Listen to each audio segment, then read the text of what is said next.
25 marca 2024. Dzisiaj jadę do historycznego stawu, a raczej z tego, co po nim pozostało. Dzisiaj już jest zarośniętą polanką.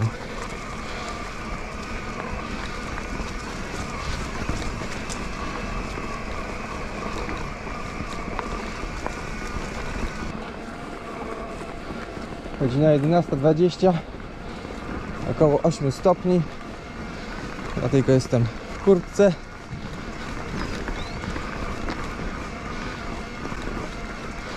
Ale rozpięty pod pachami, więc chłodzik jest.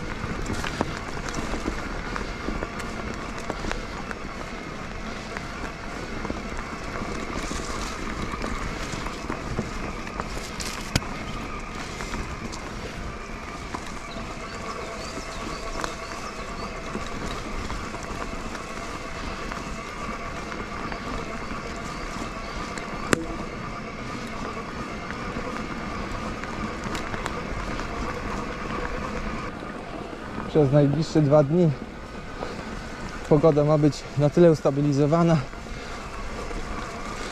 że warto wyjść na rower, chociaż trochę słońca zobaczyć. Potem znowu mają się zacząć deszcze. Dla tych, co pierwszy raz oglądają moje filmy, znajduję się w okolicach Kaiserslautern w Niemczech zachodnich.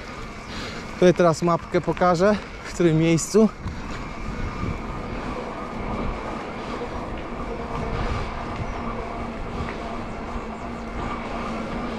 Na mapce jest widać, że na południe od mojej lokacji zaczyna się największy jednolity obszar zalesiony w Niemczech, Las Palatynacki. I to ja głównie w tym obszarze się poruszam. Teraz przejeżdżam przez najbardziej na południe wysunięte osiedle.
Właśnie dostałem splash damage.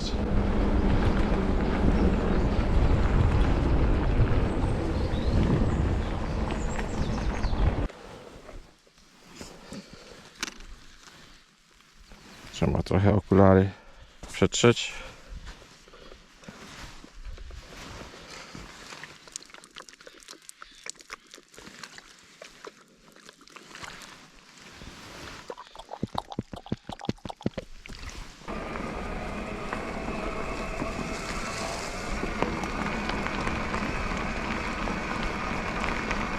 Tuż przed tym zjazdem zaczepił mnie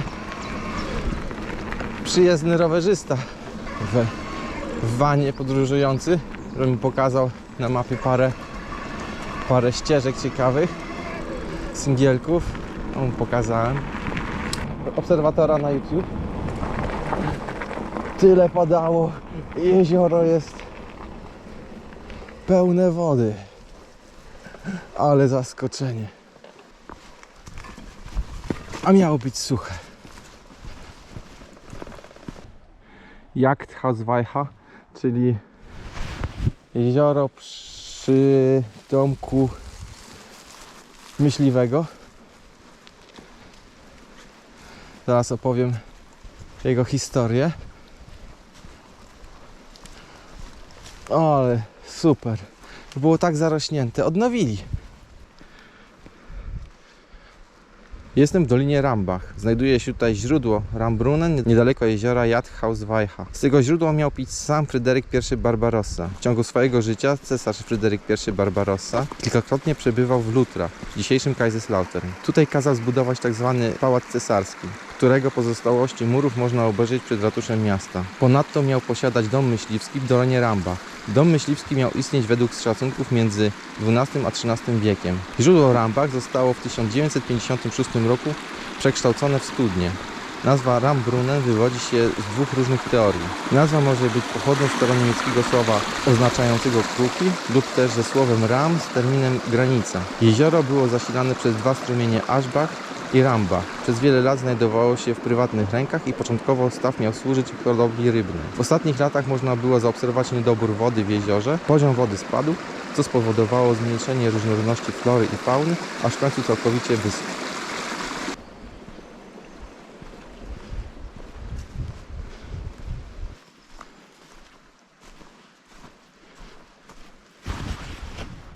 Cały w błocie.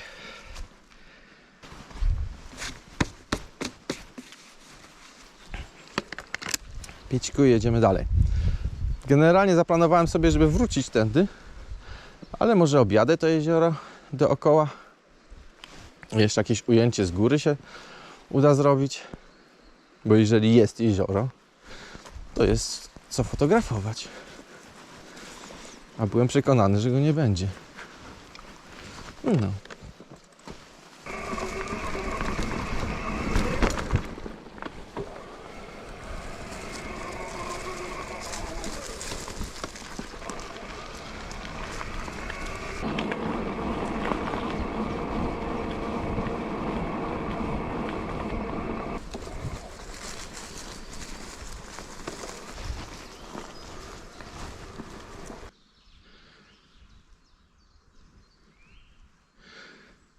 Trochę trzeba będzie poczekać, żeby odbudować tutaj życie.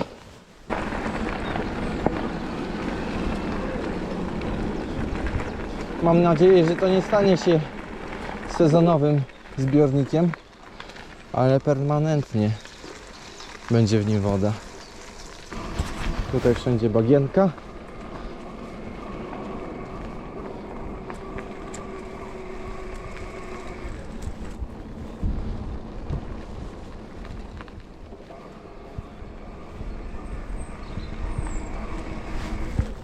A tam jest, ten strumyk się błyszczy.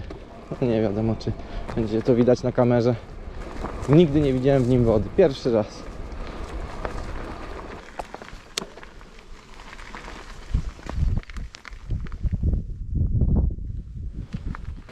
Nie wolno wjeżdżać tutaj samochodami,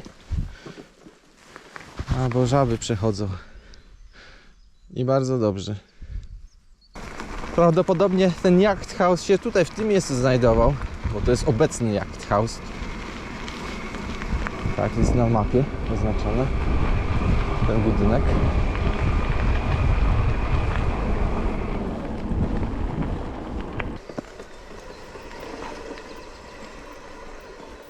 A to nie ufam za bardzo tej kładce. Jeszcze jej brakuje szczebli na końcu. O.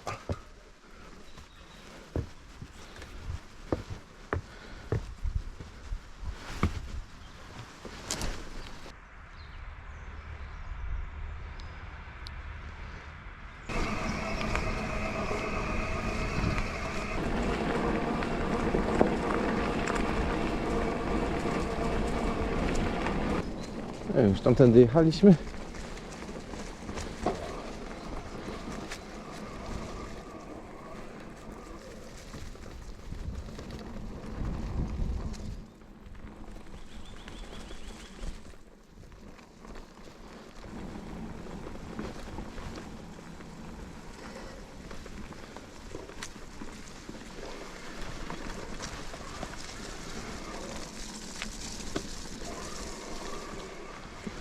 Spokojnie, spokojnie, żeby nie mieć wszystkiego na twarzy.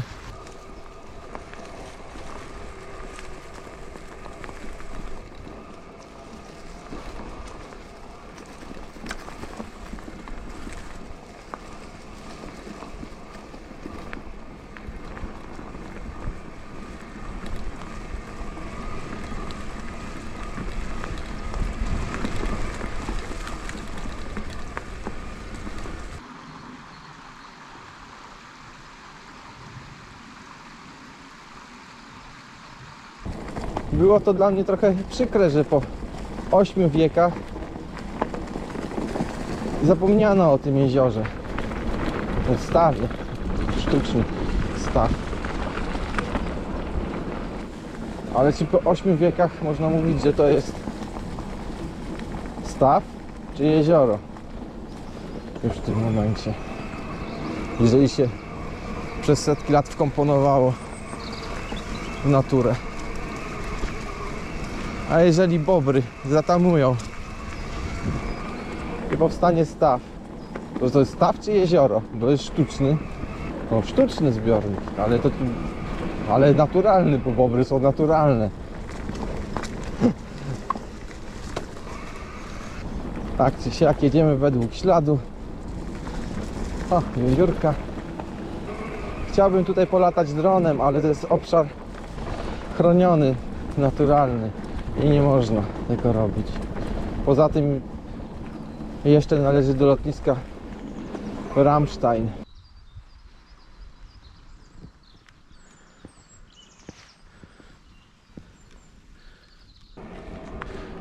Jak ta łąka zakwitnie, jest tu pięknie.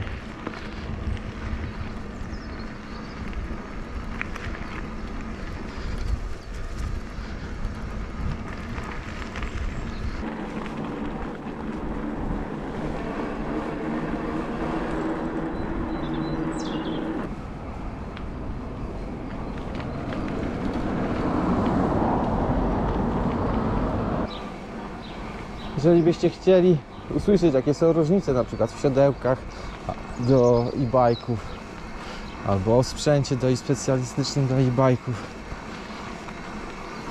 lub też technikach na przykład podjazdu e-bike'iem, piszcie. 12% podjazdu dla e-bike'a, jakbym jechał po płaskim. Ale kadencję zawsze staram się wysoko utrzymać. Wtedy najlepiej silnik pracuje.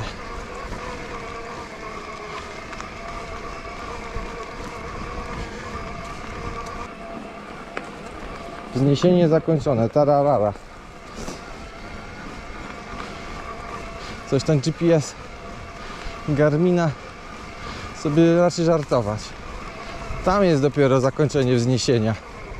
A jeszcze jest 20-30 metrów w górę. No i jakieś 150 w dół.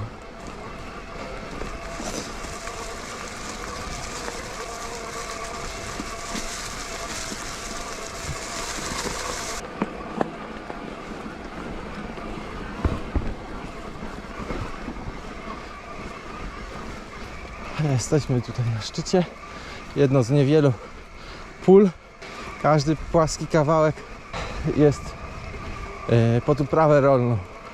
Niewiele ich tu się zdarza.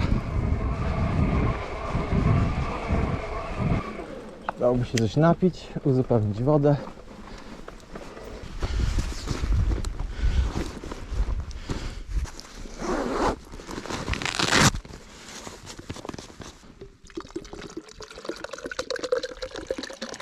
Gazowano. Po kłaku nie przejdzie, w bidonie się da.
Słońce niby jest, ale 8 stopni jednak daje popalić równie w głowę, mimo tego, że mam ocieplenie pod kaskiem.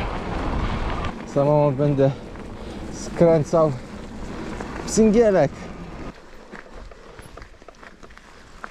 Mam nadzieję, że nic mu się nie stało i jest przejezdny. Na start sezonu zawsze trzeba ostrożnie jechać.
Jesteśmy blisko jeziora Geltersburg.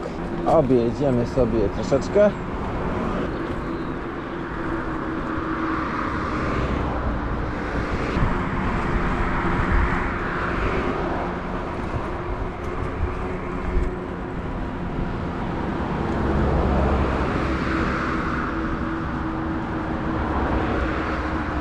Przez hotel.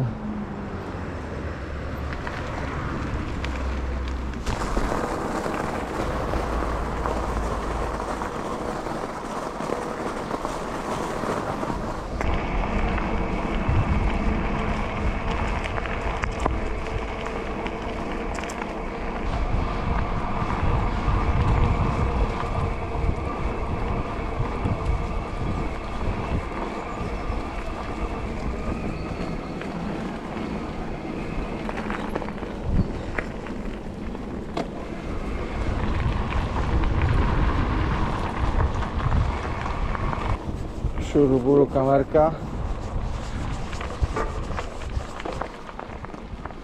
Jakby coś się przykleiło.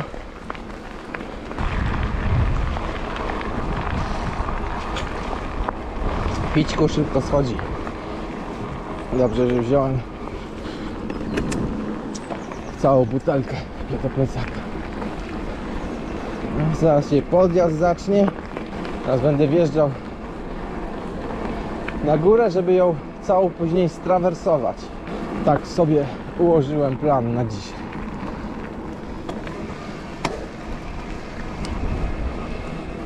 Powiedzcie, czy chcecie, żebym umieszczał ślady moich wycieczek jako linki do komuta.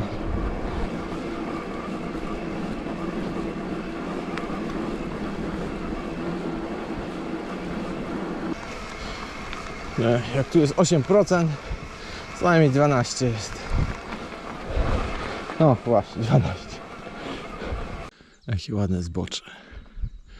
Takie bardzo dzikie się wydaje. Z tymi gałęziami. Jedziemy dalej, samo się nie podjedzie.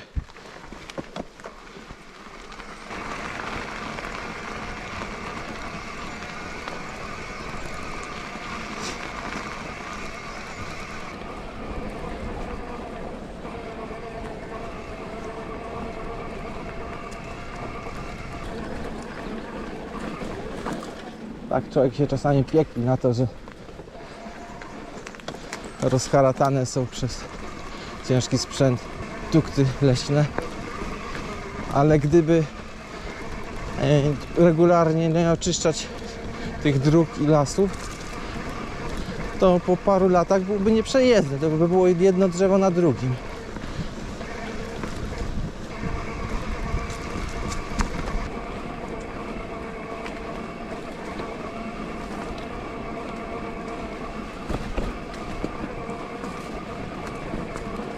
A tu jest źródełko.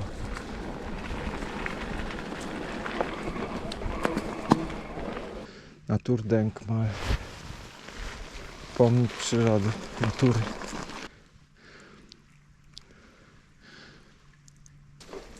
Wszędzie cieknie bokiem, to aż algi jakieś.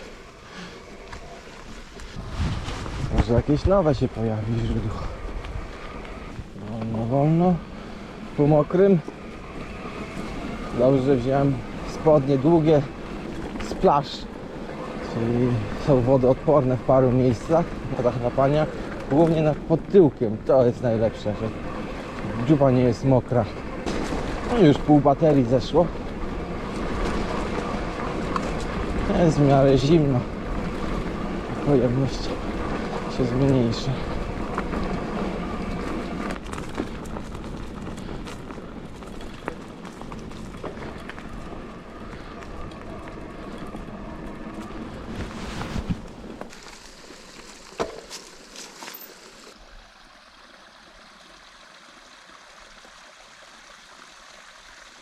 Kolejny ciek wodny i na samo dno.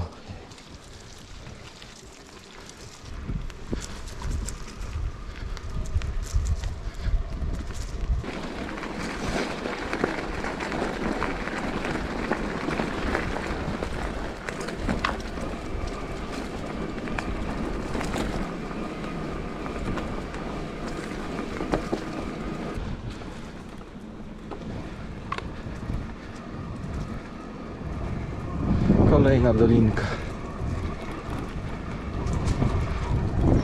Teraz będziemy po drugiej stronie jej, tam gdzie wije się droga.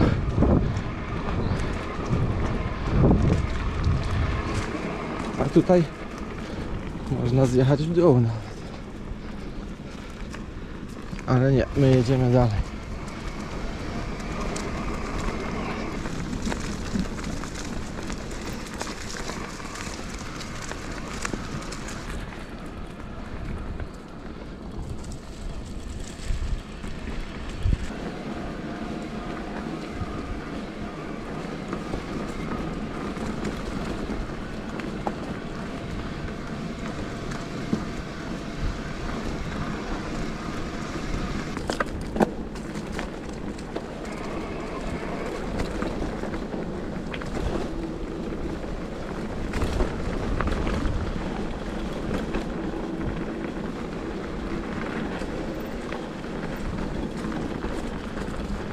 I w górę jeszcze.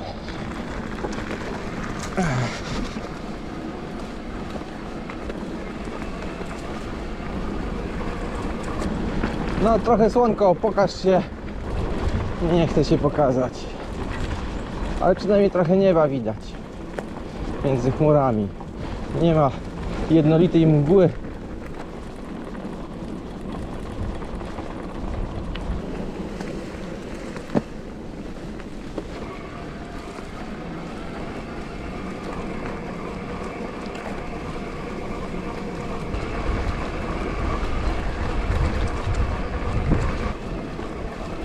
Dosyć jednolita trasa, bez żadnych atrakcji. Nie wiem, czy mam gadać coś bez sensu, czy wolicie podziwiać po prostu samą jazdę i przemieszczające się otoczenie, jak przez szybę pociągu. Och, trochę zjazdu.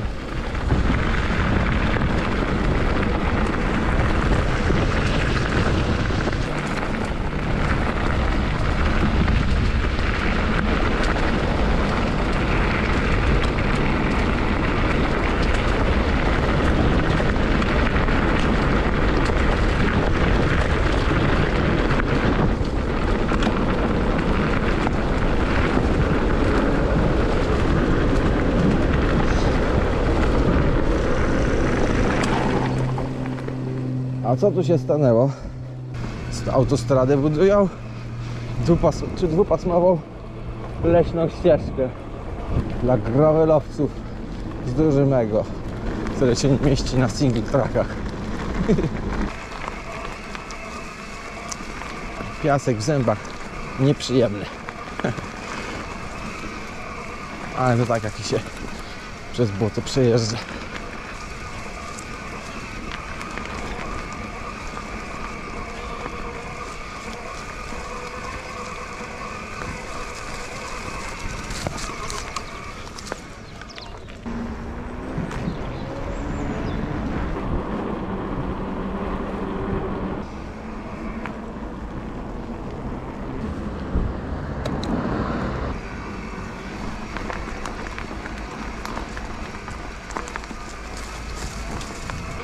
Trochę zmodyfikowana trasa. Nie wiem, czemu nie poprawiłem jej. Tam gdzieś bokiem po lasach nie chciał prowadzić. A kiedyś tamtędy jechałem. To był Haszcink.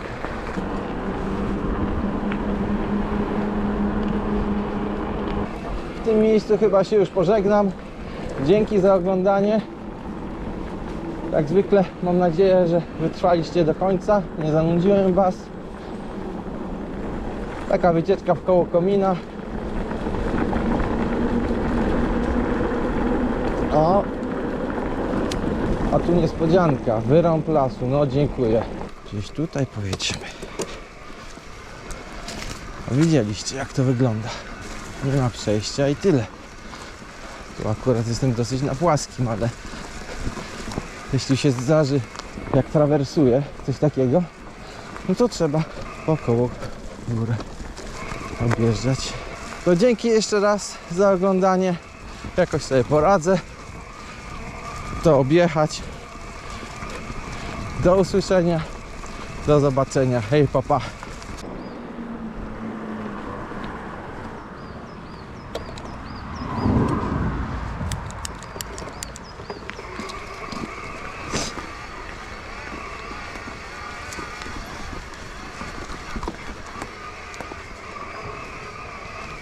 A jeszcze wam ten singielek pod górę pokażę.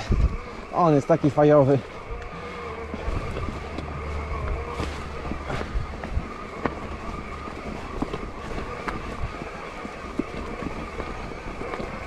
Dużo korzeni śliskich. Jest to.